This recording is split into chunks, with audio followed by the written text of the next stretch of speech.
لیکن حیات اب آہستہ آہستہ اپنے حواس میں آ رہی تھی۔ وہ چیخنے لگی، مجھے گھر جانا ہے۔ امیر علی نے اسے سہارا دینے کی کوشش کی لیکن حیات نے اس کا ہاتھ جھٹک دیا۔ وہ خشک آنکھوں سے رو رہی تھی۔ راستے میں دونوں خاموش تھے۔ امیر علی نے حیات کو اس کے گھر اتارا اور باہر سے ہی روانہ ہو گیا۔ حیات کی ماں اس کے انتظار میں تھی۔ گاڑی کی آواز سن کر اس نے مسکراتے ہوئے دروازہ کھولا۔ حیات کو دیکھتے ہی اس کی مسکراہٹ غائب ہو گئی۔ اس نے حیات کو تھام لیا کیونکہ وہ بری طرح لڑکھڑا رہی تھی۔ اس کا جسم تپ رہا تھا۔ وہ شاید بے بسی سے کانپ رہی تھی۔ اس کی آنکھیں ابھی تک خشک تھی۔ کوئی نہیں تھا جو اس کے آنسوں کو موتی سمجھ کر اپنے دامن میں سجا لیتا۔ اس کے باپ کی پتھریلی آنکھیں بھی اسے دیکھ کر بھیگ گئی تھی لیکن حیات اب بھی رو نہیں پا رہی تھی۔ کچھ سوچ کر اس کی چھوٹے بہن بھائی بھی آگے بڑھے اور حیات سے چمٹ گئے۔ اس کے باقی بہن بھائی بھی اب حیات کے قریب آ گئے۔ وہ سب مل کر حیات کے انجانے زخم پر مرہم رکھنا چاہ رہے تھے۔ حیات نے ان سب کو اپنے بازوؤں کے حصار میں لے لیا جیسے وہ انہیں زمانے کی ہواؤں سے بچانا چاہ رہی ہو۔ اس کی آنکھیں ابھی تک خشک تھی لیکن اس کے آنسو اس کے دل پر گر رہے تھے۔ جیسے ہی ماں نے حیات سے پوچھا کہ کیا ہوا تو وہ پھٹ پڑی۔ اس کے منہ سے لاوا ابلنے لگا۔ ہوا کیا ہے؟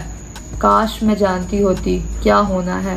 میں اپنے قدم کبھی باہر نہ نکالتی۔ تو نے کبھی بتایا مردوں میں جانے سے خطرہ ہوتا ہے؟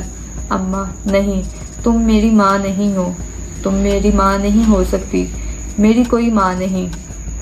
حیات اپنے حواس کھو بیٹھی تھی۔ اس کے بہن بھائیوں نے مل کر اسے پلنگ پر لٹا دیا جس کی ایک طرف اس کا مفلوج باپ بھی پڑا ہوا تھا۔ اس کے باپ نے بڑی تکلیف سے اپنا چہرہ حیات کی طرف گھمایا۔ اس کی آنکھیں دریا بہا رہی تھی۔ حیات نے اپنے باپ کو دیکھا، اپنا ہاتھ اٹھایا اور اپنے آنکھوں پر رکھ دیا۔ ایک بیٹی اپنی وجہ سے اپنے باپ کو روتا دیکھ نہیں سکتی۔ حیات کی آنکھیں بند ہو گئی۔ وہ بے ہوش ہو چکی تھی۔ آسمان ابھی تک رو رہا تھا۔ صبح جیسے ہی حیات کی آنکھ کھلی وہ اپنا سامان باندھنے لگی۔